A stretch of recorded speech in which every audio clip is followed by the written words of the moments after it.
Thanks on. very much. Yeah. Kelsey, yeah, we just have the first slide. So my name's Brian Lee Robinson, and I'm the development manager for the John O'Groats Mill Trust. And that first slide there is the John O'Groats Mill.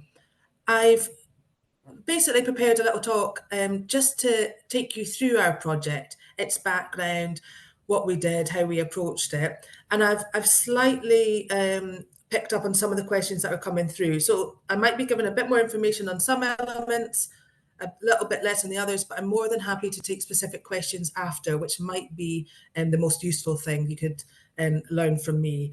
So to launch into our project, the John O'Groats Mill here is a B-listed former water mill, and it's situated, if I could have the next slide.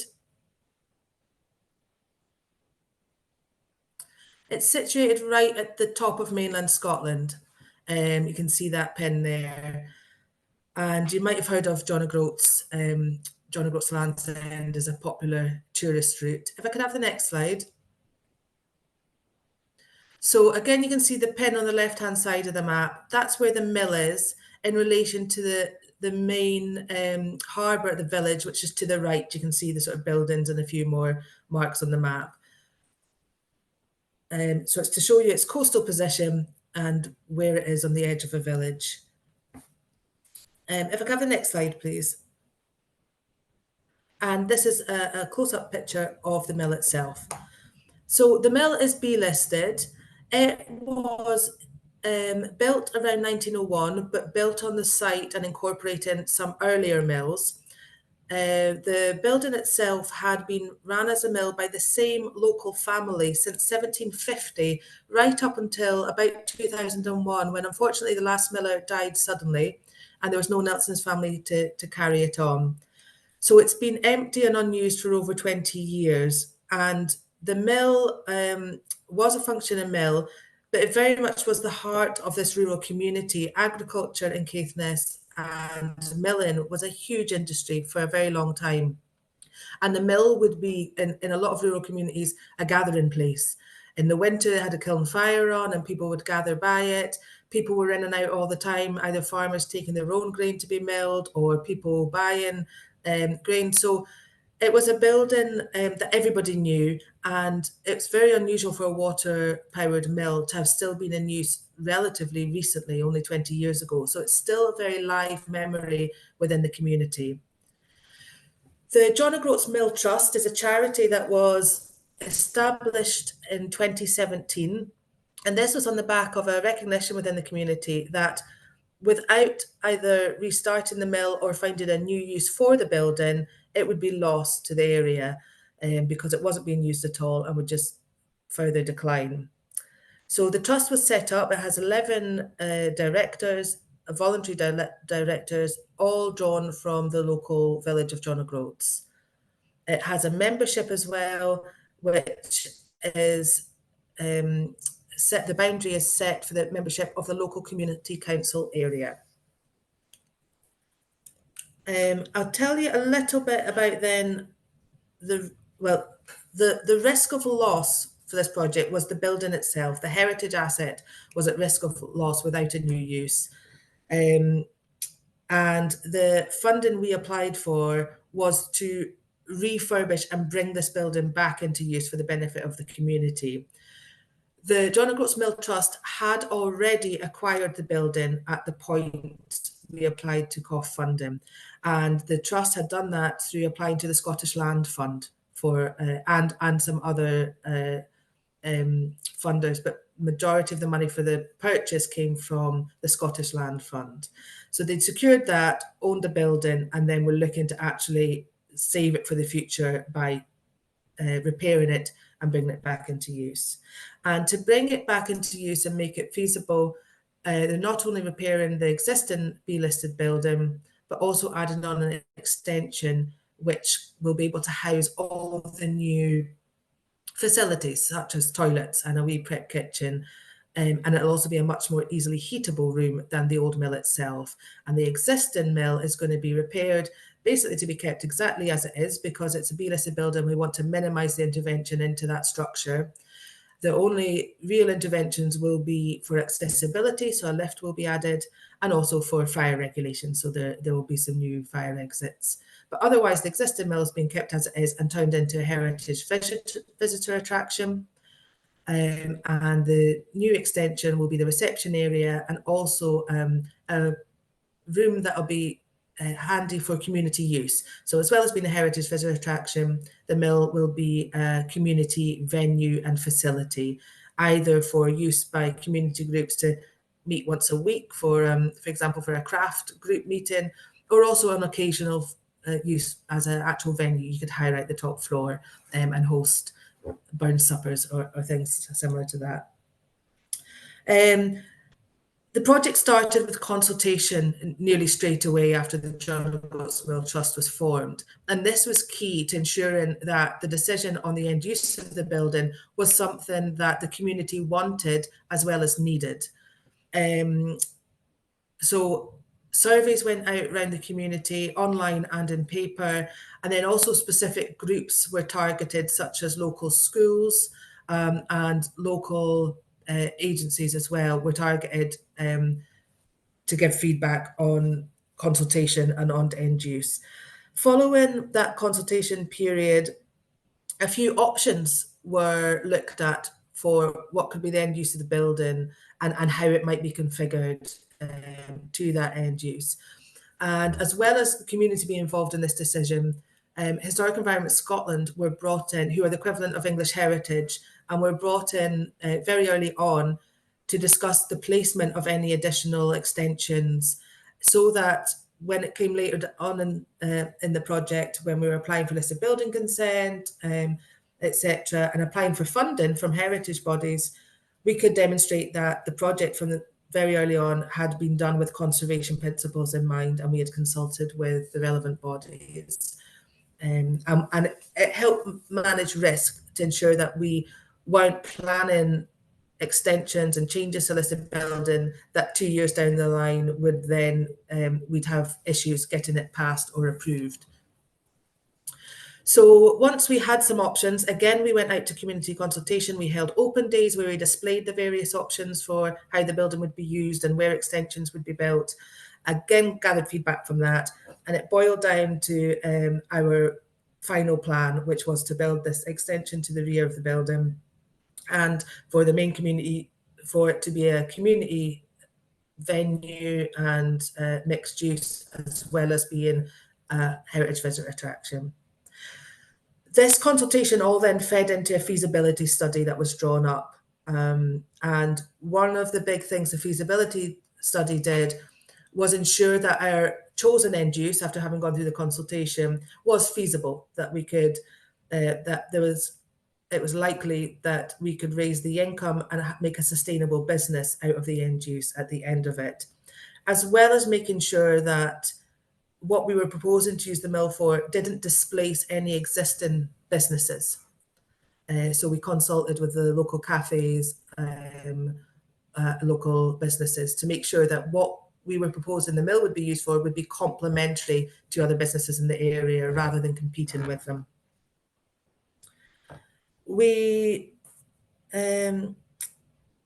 The benefits to the community we had to look at carefully, and in all our applications and funding applications we have. And this building is in a rural location, which has a lack of facilities, and in fact is in the Scottish Index of Multiple Deprivation as in the lowest percentages for access to facilities. So when describing the benefits to the project, we looked at how we could sort of demonstrate the need for the project within the community, and this often helps to look at what are the statistics for the area. Are there any plans or strategies that local organisations or information they've gathered already that can help you demonstrate need in your area, and that will inform what the benefits of doing your project will be for the area. So the benefit of providing a new facility, we could show how that addressed a need for new facilities in the area for local people. We could also prove that increasing heritage tourism in the county was part of some of the local development agencies and councils' plans, it was proved that it could be something that would be beneficial to the area. We also looked very locally at John O'Groats and how it performs as a tourist site. And there are a few cafes and a couple of accommodation options in the area. But John O'Groats suffers, although it's iconic tourist destination, it does suffer from people just coming up and taking a quick photo and leaving again, and not actually spending time and money in the area, which would benefit the local community. And by having a new visitor attraction that would hopefully increase dwell time to at least a few hours, or help increase the offer in John O'Groats, so people come up and stay a night and there's a few things to do, that can have a benefit on the local economy and help support these other businesses.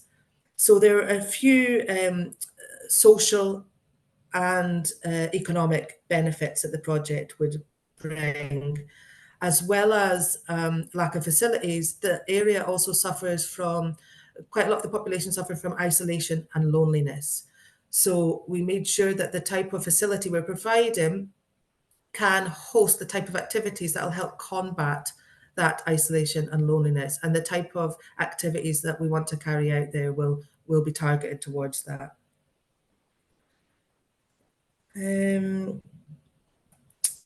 Environment was something that was brought up, and how we addressed the environmental pluses of the project.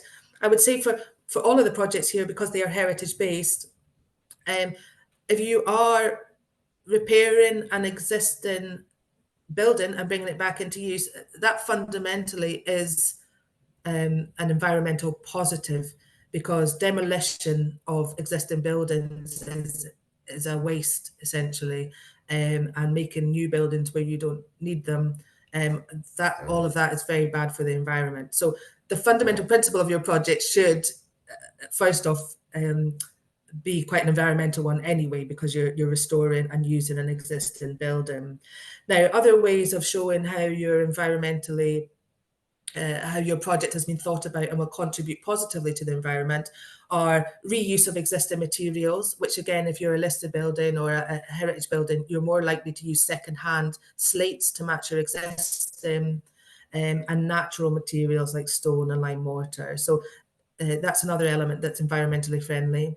In our extension we're putting on the back, we are putting a green roof on top, and we're ensuring that that green roof has native species to the area, so it'll help increase biodiversity.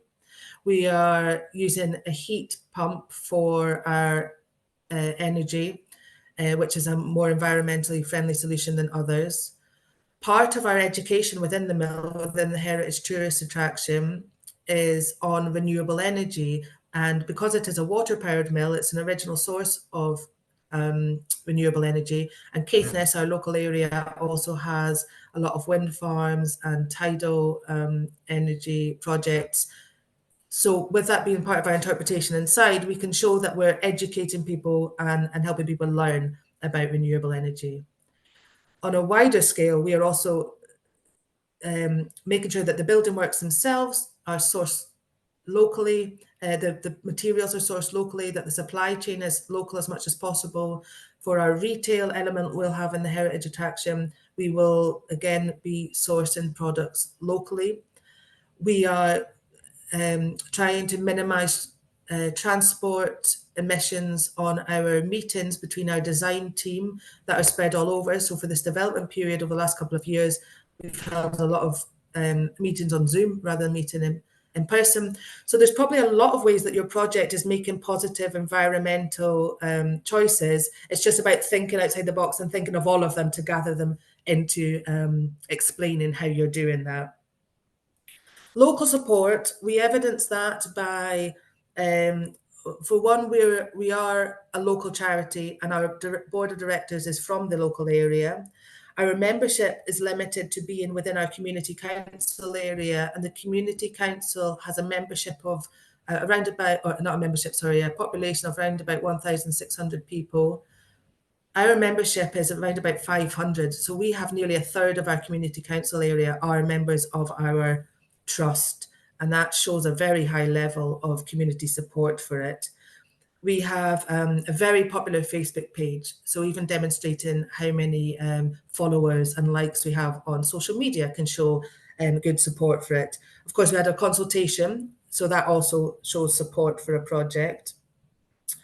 I'm sure there's others, but they've escaped me at the moment. I'll maybe move on to the next slide, please. So what I talked about there a little bit, hopefully, was a bit about the strategy elements. Talking a little bit more about the management case. This is the rear of the building, and this is the side where we will be putting on the extension. The purchase of the building, as I said earlier, we had actually done in advance of our COF application, and we did that through funding from the Scottish Land Fund. So our application was really about taking the building that was in community use and refurbishing it, saving it from being lost, and securing it for the future. Match funding was key. This is a multi-million pound project, and at the time, the COF funding was limited to 300,000 maximum amount of applications. So we had a lot of other match funding we had to demonstrate to show our project was viable. This was one of the very earliest things we did after having done consultation and feasibility and understanding that the project was going to be likely to be viable. The next step was to really set out a fundraising strategy that Andrew had alluded to earlier. And in fact, this fundraising strategy, especially if it's a high value project like this, is really critical because it will set out for you what your deadlines are and the things you need to get ready at each stage. It can be quite a complex jigsaw. So, for example, we have heritage lottery funding. We have Regeneration Capital Grant Fund funding, and that's from the Scottish Government. We have SSE Renewables Sustainability funding. We've got COF funding. We have the Wolfson Foundation funding. We are applying to the local council for funding. We have Doonray Socio-Economic Fund. These are a mixture of public funds and private foundation funds. And we've managed to, most of these organisations will be quite happy if you've got a mix of funders like this, and that is quite normal. But we set out, we had a look and we realised that the Heritage Lottery Fund are the funder that needed the longest lead-in time. Their whole application process takes about 2 years. So what we did was we set that out first, looked at where we would need to have agreements on each funding to be able to start the project at a certain time. And we looked at probably starting the works on site. That came about, the date for setting that came about through when would we have the funding in place and at what point would we be able to go out to tender. And each funder will be slightly different on at what stage they want you to apply. Some of them want you to have 50% match funding already, etc. Some of them don't mind being earlier. For COF funding applications, I realised that we really had to apply to them quite a bit later in our fundraising strategy because they wanted to see evidence of some match funding. We hadn't received all our match funding at the time of application, but we could show our full strategy. So we could show when we would have confirmation of that funding and that it would be in time for us to be starting on site. And for COF, we applied for both revenue and capital, £50,000 of revenue and £250,000 of capital. For the risk register, we had, by the point of applying to COF, we had also been through a development period with architects, a full design team that we had applied to develop the designs for the project. And they also developed a risk register for us. And that included an awful lot of things, from general things like not being able to complete the fundraising strategy to unknown elements like COVID again, lockdowns, to just smaller things like there not being contractors, maybe contractors wouldn't be available to do the job at the time we wanted, or our tenders coming back much higher than expected, etc. So you just list all the risks, and it's much better to highlight risks and also show that you've thought about the mitigation than it is to just pretend there aren't risks. So I would do that as thoroughly as possible. I would just say to be able to do all that work first, because we were having Heritage Lottery funding, for our development period, we applied to both Architectural Heritage Fund and the lottery for development funding. And that's what helped us spend 2 years doing all our applications to the to various funders to pay our design team to come up with a detailed design so that we were ready to apply to the final funders, show our full plans and drawings to them, and also to get listed building consent in place and to actually finally go out to tender. So that was a period of work we had to really do before we started works on site. And in fact, in general, with anything, so not just explicit risks, but in general for applying for COF funding or other funding, I would say that always show you have mitigated things. So, for example, things that came up earlier where, you know, if you've not got listed building consent, can you apply? And that's certainly true. But obviously, if you have got listed building consent, an assessor will see it as less risky. But if you haven't got listed building consent, if you can at least demonstrate that you're expecting to get the result within the time frame of you needing to start on works, and maybe you can show other things like you've consulted with heritage bodies in advance, or you've got a conservation accredited architect. Again, that just shows that the plans you've submitted for listed building consent are more likely to get consent. There was a question, in fact, I'll come back to that. So yeah, in general, I would just say it's fine sometimes if you don't have every answer exact, but if you can show you've at least thought about the thing you don't quite yet have in place and can demonstrate it will be, or you've mitigated that risk, that will really help. Okay, I'm just having a quick look at the other questions. Maybe just go on to the next picture. I don't know if I've got a lot of others to add. These are just a few pictures of the interior of our mill. The bottom right, you can see the millstones, that's the top floor. And on the left, that was the sort of smaller area where people would come in and sort of buy bags of flour.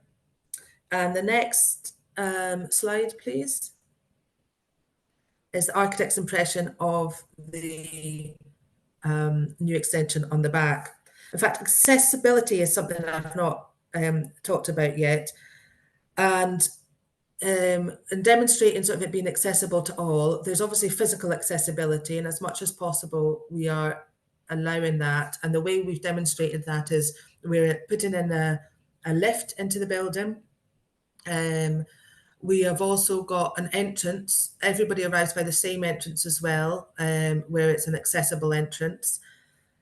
We made sure within the car parking area, there's areas for bike parks, for disabled parking, all sorts of ways of arriving and being close to the building if you need to be.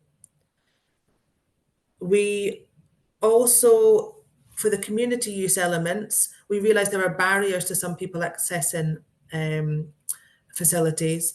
So the cost to the community for hire, for meetings or venue hire, is deliberately being kept low in our business plan. We will also be generating income from retail ticket sales on the tours as well. But the Mill Trust also, as well as taking on board the mill, there's 2 other buildings on site that had, just before the last miller died, been converted into holiday accommodation. They are not part of this project, but because they're existing already there, they will help us have more income in the future. And that really fed into our business plan to show all our income streams and how we would be able to sustain the business that will result as the work of this project. We could also show that our interpretation design, so we had a separate design team that are specialists in designing how visitors will come into the mill, how they'll move around the mill, how they will learn about the heritage, so from signage boards to audiovisual. And as part of our interpretation plan, we thought very carefully about how different people access information. So it'll be in different formats and different languages, etc. So that feeds into how accessible it is. And then the ongoing use of it at the end, how accessible it is. We have children's interactive bits. We'll offer tours to the local primary school, etc. For the business plan, we did a full business plan, and we worked a lot on forecasting income, cash flow, etc., and demonstrated that. We had help and advice that we got from other organisations as how to do this, and the Heritage Lottery actually also helped us with that. I think I'll maybe leave it. If there's any specific questions on demonstration of business plan or what you need in it, please do come back to me. And realise that I've talked for quite a long time. I think I'll leave it at that. One of my big tips is leave the timing of the application to COF until you're ready for it. I initially planned to apply earlier for the COF funding, but you only have a year to spend it once you get it. And there are always delays. Paperwork takes quite a long time for all funders. Once you've been awarded, there's still a period where you need to go through agreements, actually sign off on paperwork. You might need to send more evidence of things. If it's a large grant, it often needs a standard security of the building, and the legal paperwork can take a couple of months. So you don't necessarily get the money straight into your account. And also, if you're balancing multiple funders and going out to tender, etc., things always take a little bit longer. So do be aware, you want to be pretty sure that you're going to be able to start your project on site, within a few months of getting the award letter. Otherwise, it might be more difficult to spend the money and time. Okay, I'm gonna wrap up because I could probably speak for a long time, but